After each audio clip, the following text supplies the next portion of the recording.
Hi guys, it's Barbarian's Riddle here with another budget bit of breaker deck tech.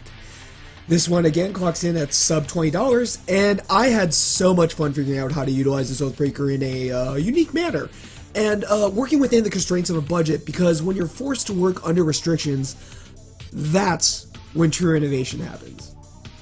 Anyway, I hope you guys have as much fun playing it as I did building it. Perhaps it would be more useful if I transfigured you into a kraken. At least then you could put up a fight. Our Oathbreaker is Kasmina, Enigmatic Mentor. She is a 4-mana legendary Kasmina planeswalker that costs 3 and a blue that reads, spells your opponent's cast that target a creature or planeswalker you control cost 2 more to cast. Her 1 activated ability reads, -2, create a 2/2 blue wizard creature token. Draw a card, then discard a card. So, when I was looking to choose a signature spell for Kasmina, my first thought was to look at what do we know about her. Her War of the Spark signature card being Kasmina's transformation, I wanted to lean towards something with turning things to frog or polymorphing.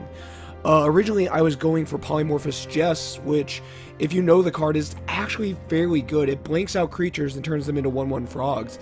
It's fairly powerful, but as I was thinking about it, I realized that Kasmina was actually the perfect polymorph Oathbreaker, so I decided to make her signature spell Polymorph.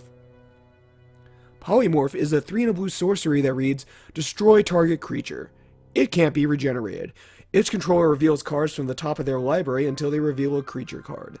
That player puts that card onto the battlefield, then shuffles all other cards revealed this way into their library. She herself makes creature tokens, and therefore the only creatures we need to run in the actual deck are just disgustingly large Leviathans or Eldrazi, eager to annihilate our opponents and their Oathbreakers. So the main strategy of this Oathbreaker deck is pretty straightforward. It's to resolve Kasmina, make some bodies, dig through our library, and then ideally resolve a polymorph, transforming one of our lowly wizard tokens into something a bit more substantial. In this way, Kasmina is a little bit less like a Power Ranger and more like Rita Repulsa. Make my monster growl!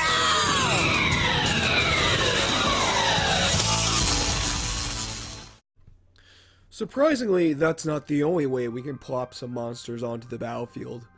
In addition to Polymorph, we're also running a few of Blue's reanimation options.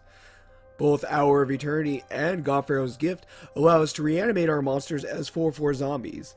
To complement the Godpharaoh's Gift in the deck, we also run Gate to the Afterlife. While it is unlikely you'll activate the second ability, the first ability is strong enough and creates enough churn through the deck that's still definitely worth including. So, what exactly are these threats? We're running a solid mix of big ugly Leviathans, Krakens, and a few budget Eldrazi in order to run over our opponents. Cards like Stormtide Leviathan, Scourge of Fleets, fundamentally warp the way the game is played and immediately affect the board after they hit it. Ulamog's Crusher and Bane of Bala Ged slowly eat away at our opponent's resources while still pushing through massive amounts of damage, and can single-handedly kill an opponent's Oathbreaker with 1 attack.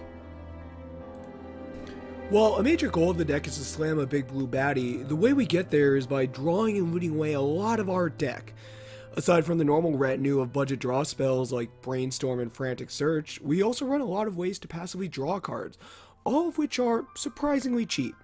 While we can't afford cards like Rhystic Study and keep the deck budget, we actually still have access to a lot of powerful enchantments that let us tear through our deck. Monastery Siege turns your draw step into a draw 2, discard 1, which lets you loot through your deck so fast you'll almost be afraid of decking yourself. Both Curse of Verbosity and Ever-Watching Threshold tax our opponents by letting us draw cards should they even attempt to use their combat step against us. So overall, this deck is a lot of fun and can have a lot of explosive turns. So if you're looking to get into Magic's fastest growing format with an easily upgradable deck, why don't you try polymorphing that $20 thing in your wallet into this deck? Anyway, I hope you enjoyed the video. Remember to like, subscribe, and share. Also, I'd like you to comment, if you would, do me this favor, with an Oathbreaker you'd like to see made into a budget deck tech next.